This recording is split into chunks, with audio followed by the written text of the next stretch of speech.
G'day, everybody. I am your host, Daddy Zilla, and welcome back to another wonderful special interview with a very special group who means a lot to us over at the G'day VT community. Um, I will be interviewing Kenneth, the main head of Wayward Skies Studio. And they are the ones behind the wonderful and amazing game Mimicry.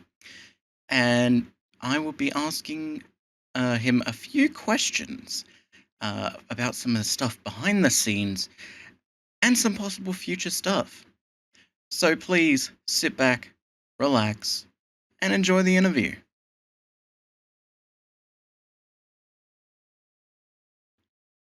All right.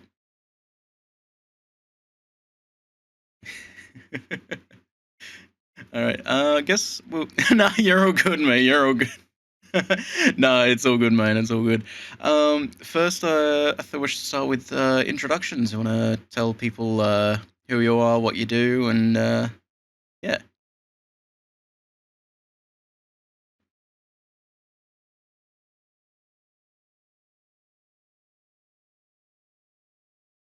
And we are the developers of Mimicry, which is a hide and seek style prop hunt game coming out on the 30th of July in a few days from the recording of this.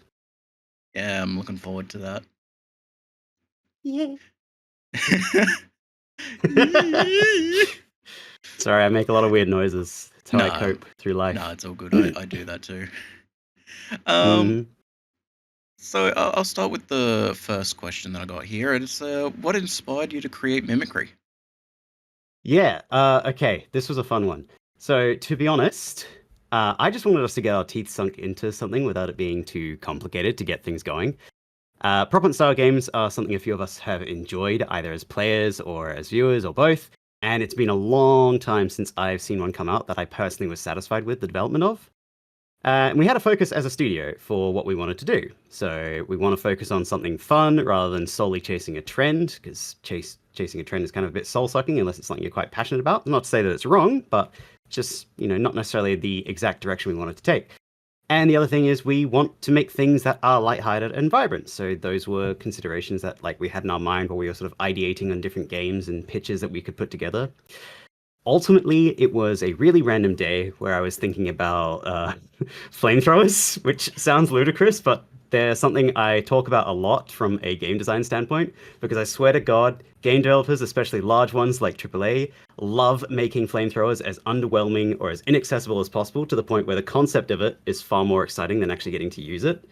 I give credit to Deep Rock Galactic, the indie developers, Ghost Ship Games, for breaking that trend in my eyes. God bless them. But anyway, I was hyperfixated on that. And then that led me to think about games like Kill It With Fire and how that name literally evokes a concept of fun just in the idea of it. And at the receiving end of flamethrowers hasn't really been a focus point for a game where instead of being the guy with the flamethrower, you are at threat of it. Obviously, there's flamethrower enemies in games and things, but they tend to be pretty lackluster. But yeah, I don't know. Eventually, that culminated into pitching forwards a game about flamethrowers and little mimics trying to hide in their environment.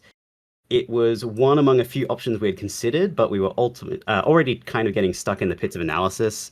So to avoid that, we worked on a prototype of the game for about a month just to see what we could do. And that was a really good lesson in scope for the team. I kind of, under the hood, I had said to a couple of people that I was very confident that a month of development was not going to be enough for what we were planning to do in that prototype. And that was very correct. Scope is really hard to assess, especially when you're a bit green. But the result, which we brought out and showed people at a event in Adelaide called Playback, we had a demo accessible, people could play it together and things like that. And people had such an incredible reception and enjoyment from it that it really showed that we could turn something like that into a full game. So ultimately, long story short, the laughter, the celebration, and the joy on people's faces as they got to explore that game, that's what really sold Mimicry as a product to the team. And so 14 months of total development later, here we are with a full product version of that prototype turned into a massive game with maps and different abilities and all sorts of things. No, want to take a breath after that? That's one I I've been asked before, and it's really hard to summarize. So Yeah, it's easy to just tell the whole thing. yeah, no, that's fair, that's fair. And what's a feature that you're most proud of in the game? I want to know what's your proudest achievement in the game. I, despite what commenters on some social media will say, because they never played the game, we made flamethrowers into a balanced and valid weapon in a freaking hide and seek game with a prop hunt experience. And there's a lot of people who will comment online and be like, "Oh, that's clearly overpowered. That's never going to work. That can't be fair and balanced." And they basically just be like, "Why is this not prop hunt? Why they got flamethrowers? How's that fair for a game we have to hide?" Play the game. You'd be surprised how Yeah, many times people can't actually catch you with a flamethrower when they burn in. But, you know, they'll burn an entire row of things and they just happen to not hit you, and they'll be like, "All right, good, I'll leave." yeah, you'll hit everything Yeah, else but the mimic. we took flamethrowers and we made them good. They are entirely useful, and they also aren't perfect. Yeah, Great, yeah. and I'm really happy with that, especially because that was one of the core pillars of the game. Hmm. Yeah, no, I enjoyed playing as exterminator, and you'd try to hit someone with it, and but they'd be like behind another object, so the object's blocking the Mm-mm-mm. fire. That's right in like going trying to get them. I think one of my favorite self-balancing aspects of the game is obviously with the infection thing. So every time a mimic dies, they join your team as the exterminators. On bigger lobbies, when you've got like one or two mimics being chased and a bunch of exterminators trying to flamethrower them, it ends up becoming harder to hit them as a group because you are burning out each other's vision and things like that. So it ends up balancing itself out as well in a way because of all the chaos and all the like mayhem happening. It actually becomes its own balance component there, where you would think more flamethrowers means more opportunity to hit. No, no, you're just getting in each other's way, Yeah, and I love yeah. that. I've been at the hands of that many a time. I've And learned to just basically, when that mob happens, I'll just step back and wait for the yeah, mimic to try and come a different way. Works better. yeah. And what's one sentence that you'd describe your game? A hide and seek game where suited up exterminators with flamethrowers are trying to hunt down a bunch of hungry little creatures called mimics that have the power to turn into the very environment around them as well as eat it too.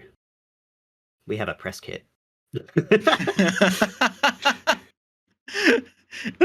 I'm prepared for this. Oh, when I can pull it up, I sure am. When I get asked at like conventions or something, I was like, oh god, I don't know. Oh shit! What What is did a it game? say on that document? We practice it. But you know, it all kind of melds together. Yeah, yeah. And what's one of the biggest challenges that you faced? Like, was there any specific game mechanic that was really difficult to get around, or anything So with the maps and stuff? it's not really from a development standpoint as like developing the game, but this is like a really important thing just from a developmental standpoint, and a really important piece of mind. This is our first proper project as a team. We all Yeah, have wildly different backgrounds, different levels of experience, different expectations, and so on and so forth. As a director, it can be really tough in this stage trying to keep everything together and drive things forward because ultimately everyone wants different things and will react to things differently. It's really rare to give a situation, a decision, or outcome that everyone is going to be happy with. And taking the responsibility to push and make those decisions, even if they aren't the ones that I personally agree with, but ultimately I have to push forward anyway, means that I'm still nonetheless the face of that choice or outcome that someone didn't necessarily like. And after 14 months of that, while everyone is still learning how to work as a true professional studio, it can be really exhausting and takes a lot out of you. A lot out of you. So no matter the best intentions, no matter personal experience, the team as a united whole is very fresh and immature, as in from a studio growth and learning point, not emotionally mature and things like that. yeah, But just we have a lot of room to grow. But that shouldn't be seen as a major downside because amidst all of that and what I've had to go through with that, look at what we fucking achieved here. Pardon my language. Because as everyone learns how to do this properly and respectfully to each other, to their roles, and to themselves, the possibilities of the studio are insane. Because even while learning all of this on the fly as we worked, we've made this game, which is almost at 10,000 wishlists at the time of this recording. oh, far out. And Is it that's really? a massive achievement. Yeah. Holy shit! It's been a massive and unexpected achievement for us for our first ever game. Oh, that's amazing. Yeah, All it's right. terrifying. Oh, I bet. I bet. Oh No, man. it's Yeah, very yeah, exciting. yeah. Exciting and nerve wracking at the same time. Yeah. But yeah, I mean, the biggest challenge for me is, I've had a bit of experience with leadership and project management and things like that before, but that's not the same experience as a game studio, and it's not the same experience with the new set of people. And so for me, that is a really big learning point, but also is always going to be a lot of growing pains and a big struggle. Mm. Yeah. Yeah. What was it? What's it like developing a game here in Australia? Like, yeah. Like, Okay. walk me through it a Um, bit. to be honest, it's a tough one to answer because I mean, I've only ever developed games in Australia, so I can't offer a worldly compare. Yeah. But I think talking about Australia just as an industry, I think the opportunities provided to budding developers in Australia are nice, but they are few and far between, and ultimately woefully insufficient for the amount of talent and passion that is driven within our country and stately development communities.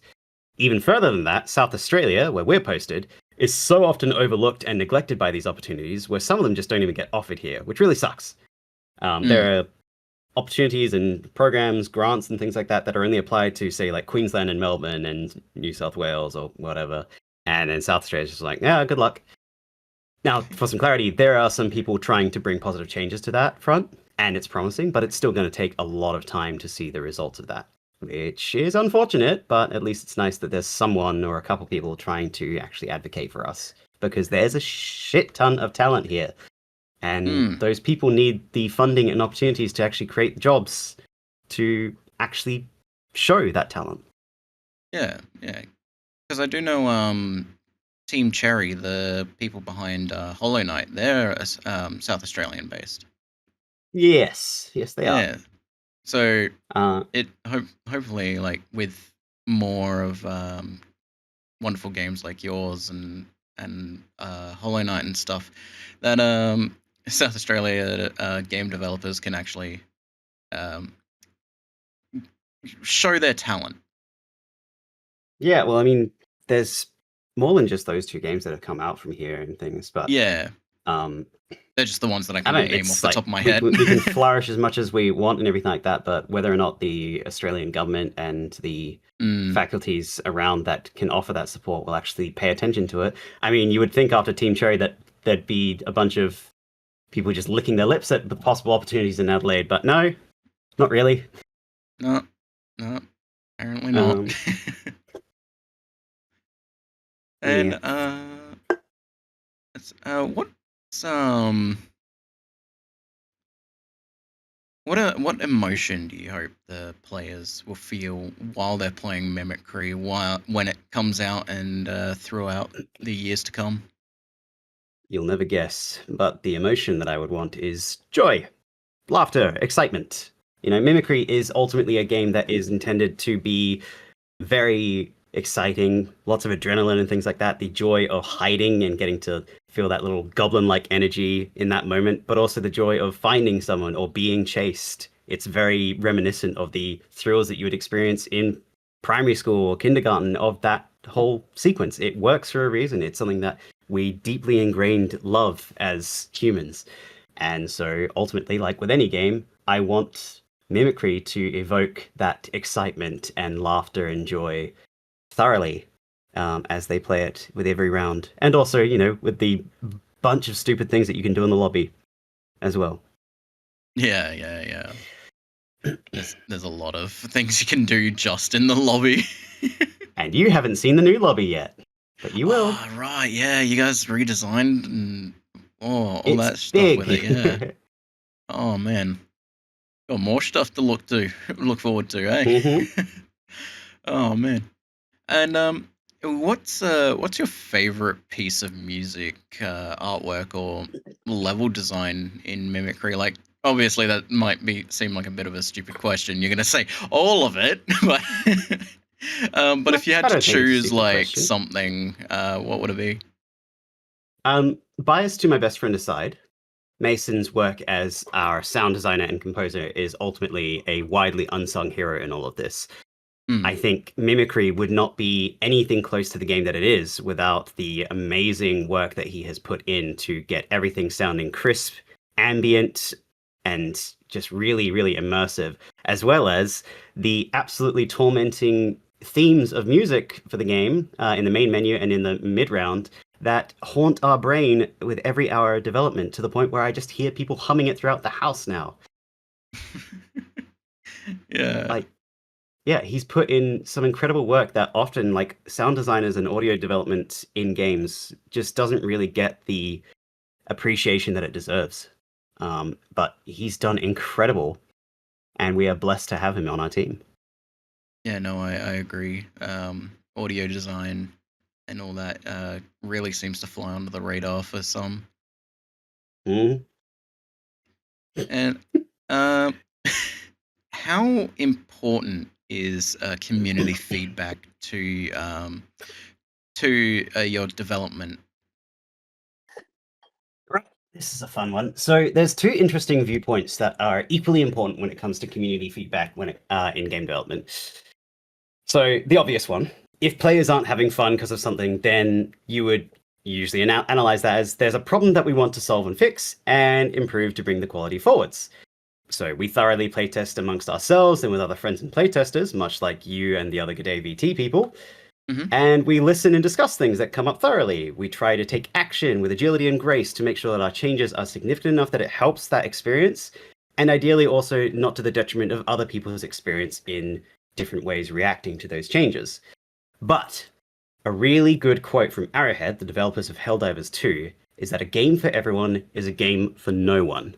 If you try to Mm. make your game available to everyone, then you're ultimately going to dilute the fantasy and potency of the intended experience. Frustration is a valid emotion to have when playing a game. You can't always be happy, happy, happy. Otherwise, it's going to just kind of become tolerant, and then you won't really get to experience the wins like you should, to a healthy point. But you can't measure the response to that in every individual. People like and respond differently to different things. And so while you can try and make sure that the game and the focus point is not too frustrating, not too hardship on a lot of people, if you try to make sure that it is balanced perfectly and equal and nothing stands out, then to be honest, that's going to result in an experience that doesn't stand out. So Yeah, yeah, it's a hardship, but it is the ultimate like important pill to swallow. Is that yeah, a game for everyone is a game for no one, and you really want to focus on the people who actually will just like the game for what it is, and yeah, then listen to that. yeah, Because sometimes, you know, you can make an amazing cheesecake, right? But yeah. someone just doesn't like cheesecake. Yeah, that's like my my partner right there. She loves cheesecake. She just doesn't like baked cheesecakes because you got Wrong, but okay.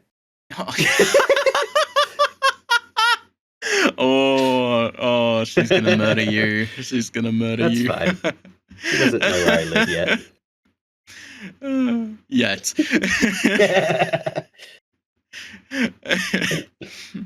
um, what a. Oh my god. Um,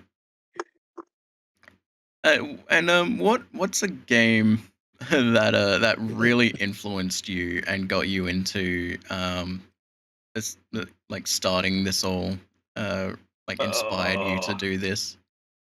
If you're talking about inspiration to start up Wayward Skies as a studio, I'm probably one of the most frustrating people to ask this question to because, or maybe, you know, maybe I'm just virtuous, but the hard truth is I love video games. I love so many aspects of them, and I love so many different genres. There are a select few that I'm not necessarily super interested in, but I can't say that there's many genres where I haven't at least found a game that I really enjoyed.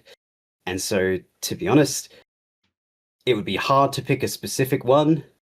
I could list a couple of my favorites of all time, like StarCraft 2 or XCOM or RimWorld, which then kind of shoehorns me into a very strategy thing, but also things like Mass Effect or Baldur's Gate and Ratchet and Clank, Sly Cooper. There's a wide variety of these different experiences. And every single game that I have played has Half-Life 2, another big one. Um, every single one of these experiences inspires and influences me in a different way, but the core of it is that they have all given me some sort of joy in my life, and I want to be able to make a game that one day someone comes to me and says it really meant something to them. And that is a driving inspiration I've had since I quit my job to learn how to do this. Yeah, fair enough. So sorry, there's no specific game. It's just all game. Yeah, no, that's honestly Even the bad that's fair. ones, because they show me what I don't want to do. Yeah, learn from others' mistakes. What's something that nearly got cut from Mimicry, but managed to actually make its way in? Well, you're going to see it soon, Zilla, when you guys Oh. play the game on release. But there's two exterminator weapons that were very close to getting on the chopping block because we were running out of time. There's the blunderbuss and the goober. The blunderbuss certainly was the closer one to just getting out and being fine, but both of them still had things to be done, and we were running out of time. The goober is a very, very weird weapon, and it required a lot of new understanding on how to design weapons and things like that. So it took a lot, but we pushed through and we got them both in. They were very close to not getting in, but I'm very happy to say that every equipment, every ability, and every passive for the Exterminators and Mimics has a standard set of 8 now. So there's 8 weapons, 8 abilities, 8 passives. Cool. Yeah, but it almost I didn't. look forward to We those almost new only had weapons. 6. Yeah. Oh, you're gonna love them. Yeah. I won't say much. But Yeah, no, they do some don't interesting spoil it things. for us. Yeah, no, the goober honestly sounds like a really fun fun weapon. You'll be very surprised with it, I think. Oh, I bet 100%. And what's a specific feature that you personally really loved, but just didn't work? Well, to be honest, there isn't really one that I can think of. If there was, I didn't let it hang in my mind enough to be something I can really think of right now. I guess the closest thing is there was a passive we eventually had to retire because it just wasn't quite sitting in the right place. But that Mm. was called Giant, which default set you to having a bigger health pool and being a big mimic. But it was kind of sitting in an awkward place where we also have Glutton, which lets you grow in size to even more ridiculous sizes by eating Yeah. crops deliberately. And that was just a more interesting, intuitive, fun, and effective version of the same passive. So we had two things, a better and a worse version. So we trimmed that. I don't feel particularly lost for it, but that's something that we did eventually have to get rid of because it just wasn't really sitting in the game as well as other things. And in replacement of that, we got the Manic Mimic, which I think is awesome. It lets you hide for longer without having to eat, but it makes you impulsively giggle like an idiot. Yeah, no, I Um, experienced that myself when we did yes, the playtest. yeah. So I we've was like, changed it oh, around a what's little this bit. do? Now it exclusively giggles, so you only hear like Oh and things boy. like that. And also voice lines when you use them as a mimic. You will now have a visual effect play that's like a little comic book style like expletion that only you and other teammates can see, which means that Uh, someone who's stuck in the same room as a giggling manic mimic can actually see you are doing that in the same room as them, and maybe they'll decide, oh, to hell with that, I'm out of here. yeah, it's like, ah, shit, they got the manic. I'm out. Or Bye, guys. what we found usually happens is people just end up spamming voice lines at each other until an exterminator like opens the door and they just stop. That sounds like a lot of fun. Mhm. I can't wait for you to see it. I the more you talk about it, the more excited I get about to play it. Hmm.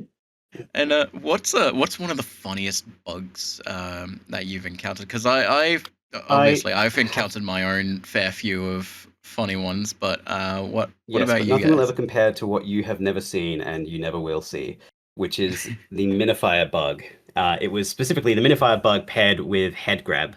Um, so For context, Minifier is a hunter equipment that lets the exterminators shrink down to about the size of a mimic, allows them to move a little bit faster, be harder to spot, and also go through vents just like the mimics can. And head grab is a mimic ability that lets you jump onto the head of an exterminator. When we originally developed both of these, we hadn't noticed initially the effect of what would happen if you would head grab onto a minified exterminator, which would result in you shrinking down to the same size as the exterminator. However, when you jumped off of the head of the exterminator, your size did not reset.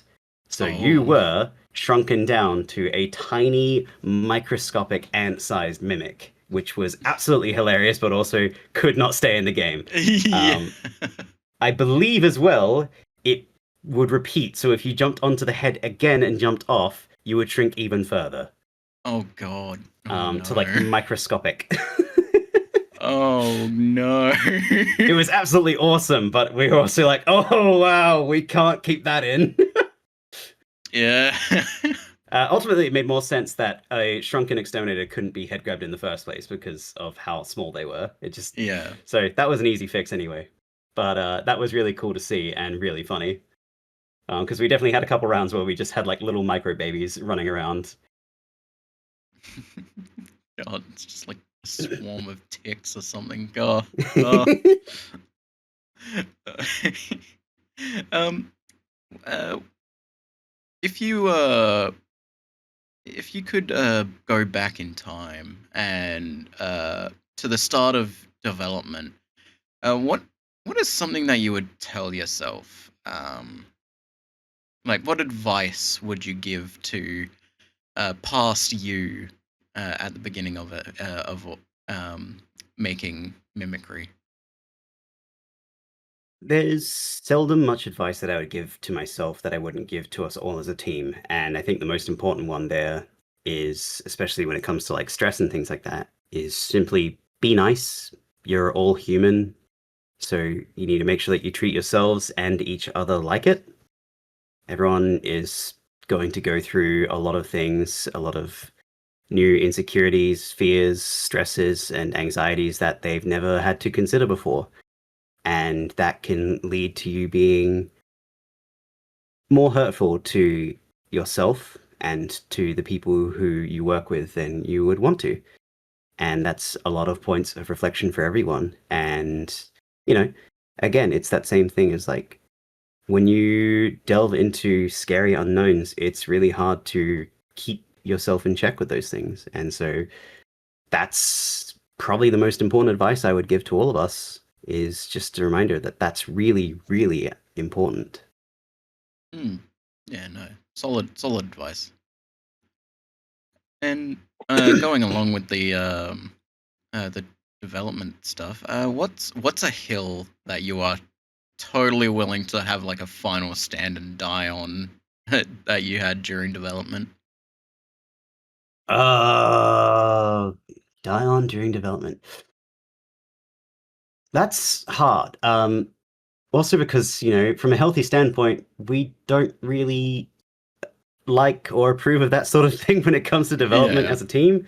Everyone has contribution to this and no one should be putting in a feature or insisting on something that they just won't budge on. That's quite an unhealthy and cold thing to do. So like from a serious standpoint, there isn't really anything. From a joking standpoint, I absolutely insisted on the goober being called the goober, and I'm really happy that everyone allowed it to be.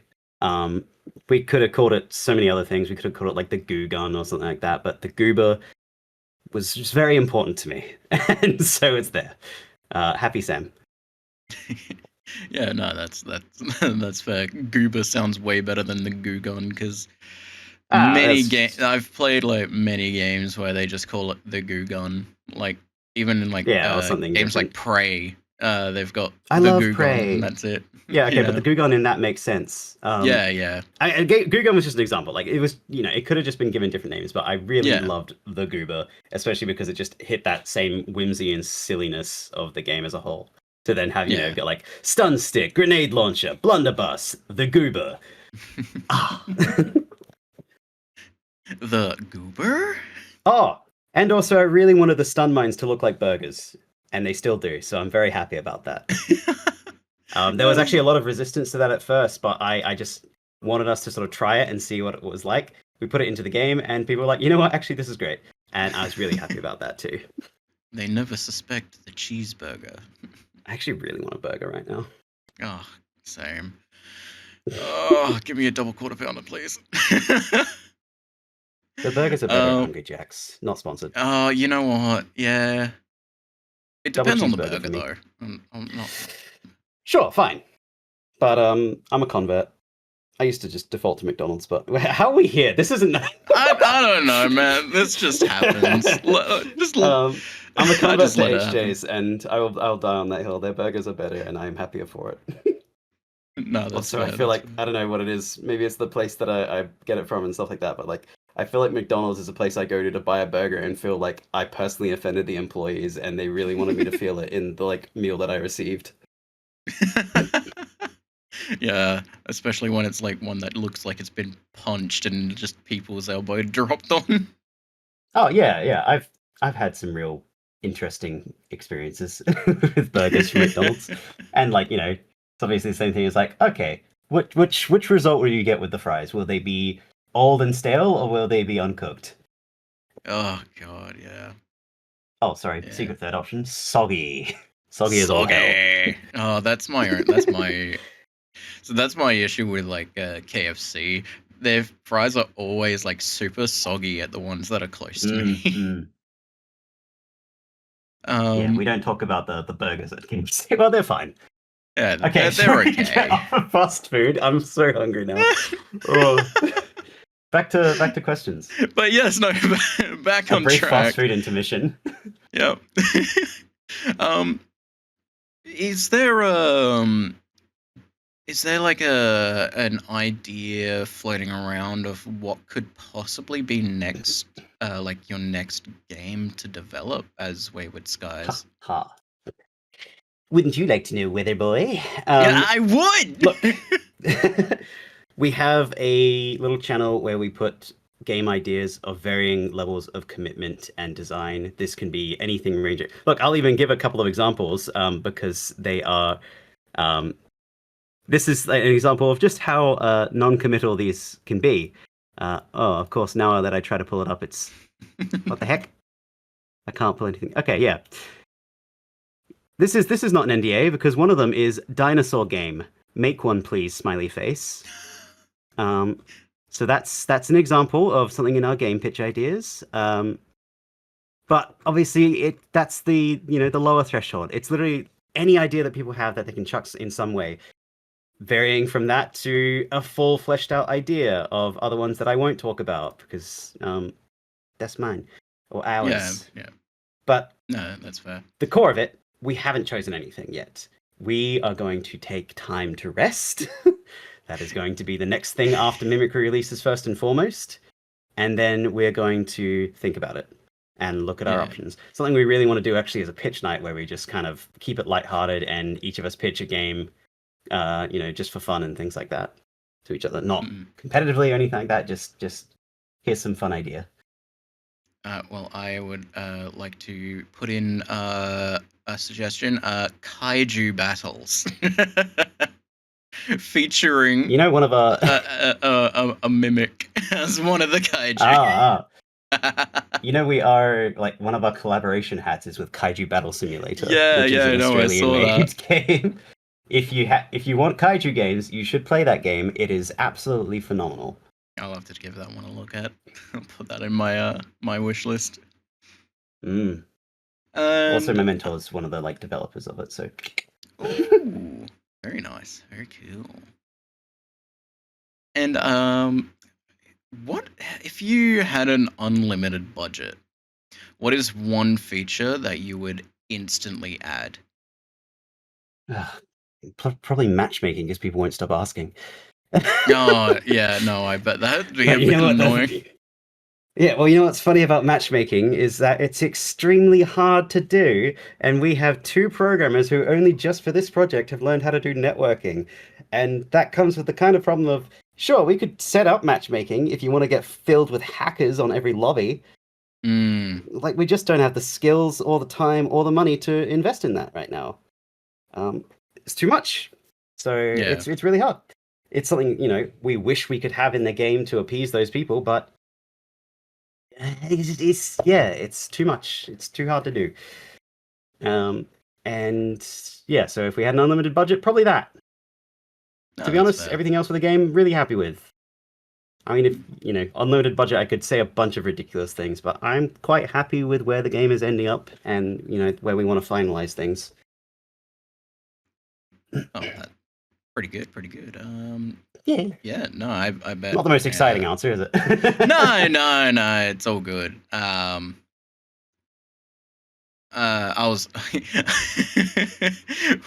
when you were talking about the matchmaking, I was kind of almost expecting going, nah, it's just too hard basket. Get out of here. No, it's just it's really difficult to do and do well. Yeah, no, And that's it's like if the option was having really awful matchmaking that degraded people's experience or having no matchmaking, unfortunately, the option that provides more polish and more refinement as a front for our studio is to not have it. It's the unfortunate but important truth. yeah, no, that's fair. And one of my own questions is what do you guys plan on? Like, you guys gonna go on a nice vacation to take your break after Oh, all of this? yeah. I'm gonna take a really good vacation to my bed. I'm going to Yeah. stay home. I'm going to play video games, study, and just die for a little while. Yeah, I'm you're not gonna going take anywhere. breaks from making a game by playing games. Yes, yes, it's important. That's what I. Play games That's with what I friends do. and things like that. And have fun and experience joy.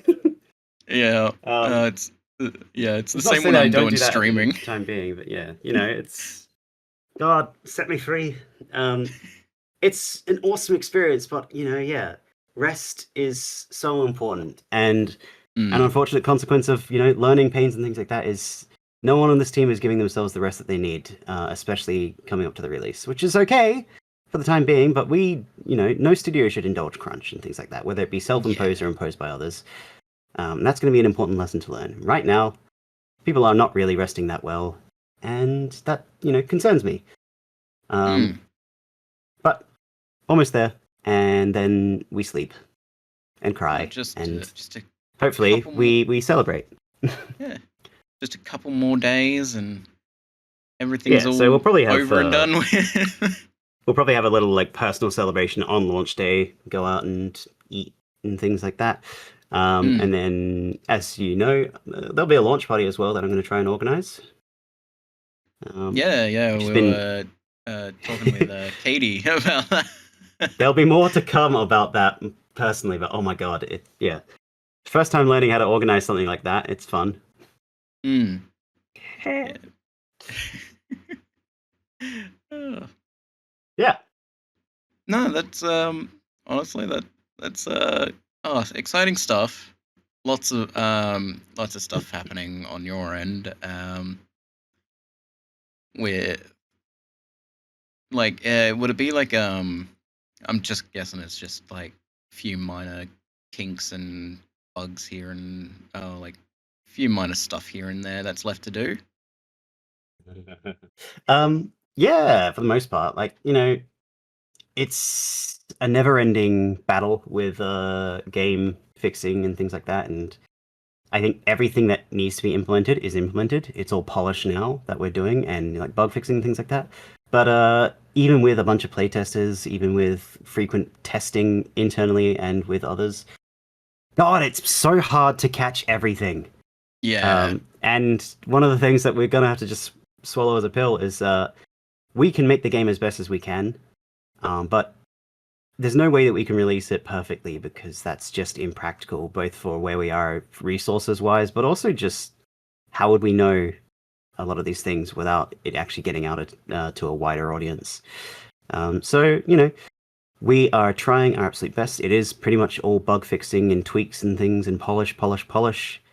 And that just is a never-ending story. Oh, wait, DMCA. Might add Falcor fly through the background or something.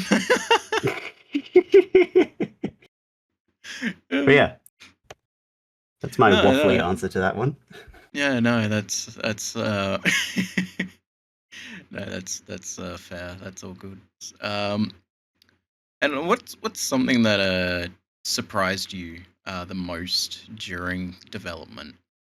Oh, I hate this question. Because I don't know. Something that surprised me the most during development. Uh, it's I just don't know. Um, I'll tell you what. Something that surprised me the most during development was the enthusiastic support that we've had from a lot of different places, and with no intention or anything of like trying to get something out of it. There have been so many people that have just given support of varying kinds, whether it be advice, opportunities, actual like work support and things. There's a couple of people who did some volunteer work for us who I'm absolutely grateful to because they allowed some of the things that we wanted to do to really skyrocket.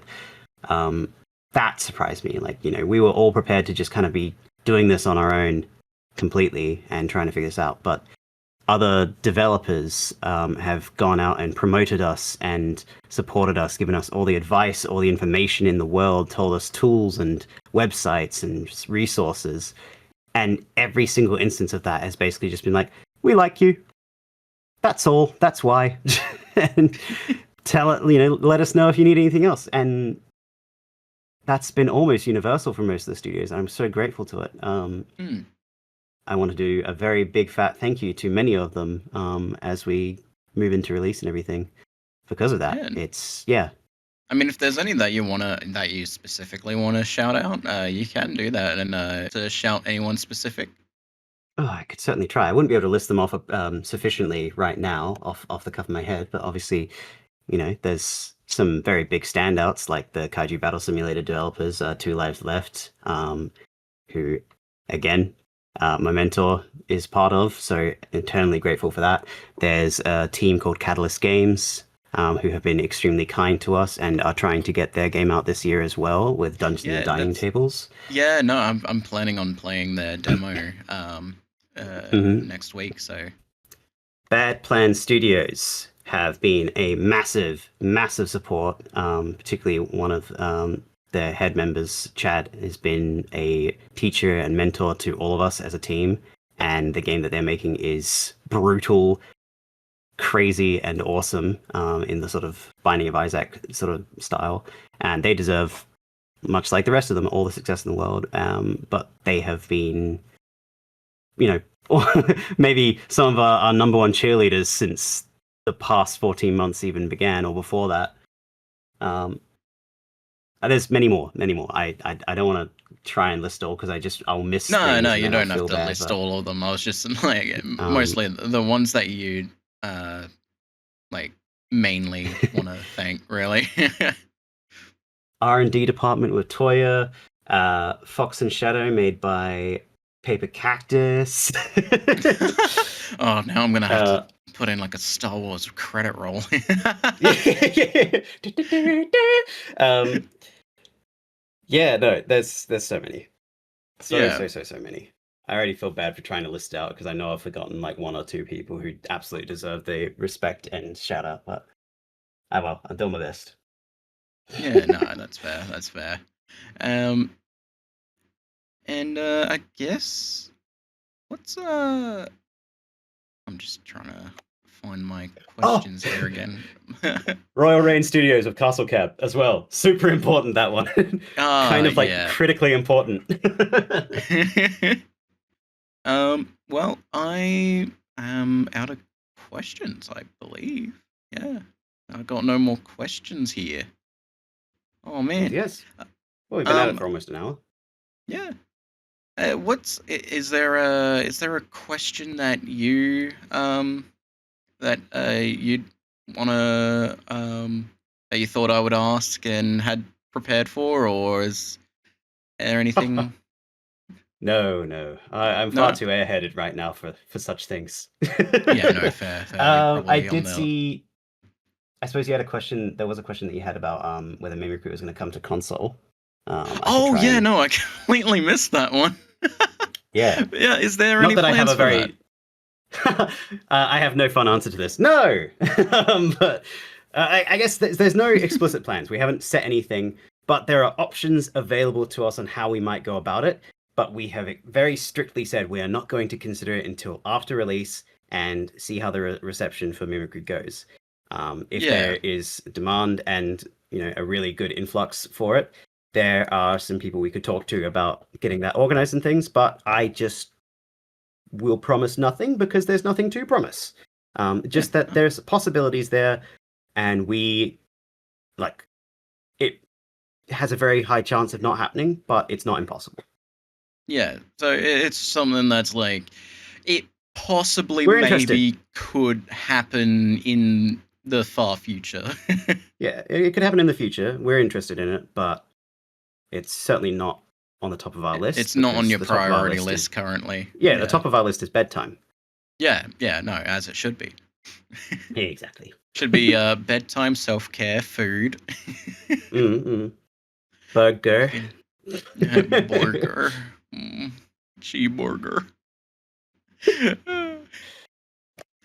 But yeah, no.